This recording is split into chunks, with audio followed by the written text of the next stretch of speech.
My name is Hafiz Abdur Rehman and I am a software engineer, and I have working on game development and using Unity 3D. And I have developed so many games, like up to 50 games I have developed.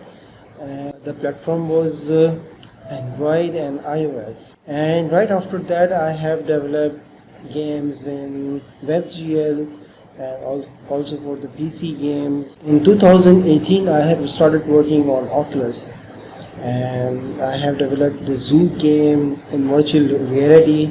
I have developed a tennis game, I have developed a quiz game. I have developed so many games in Oculus VR, and I love to create and develop VR applications.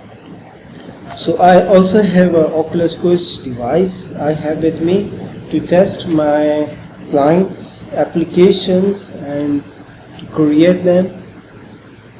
So that is very helpful for both of us to save the time and to develop and create the application. So that's it from my side. I think if you have any queries, you can contact me and we can talk about the project. Okay, thank you so much. Take care.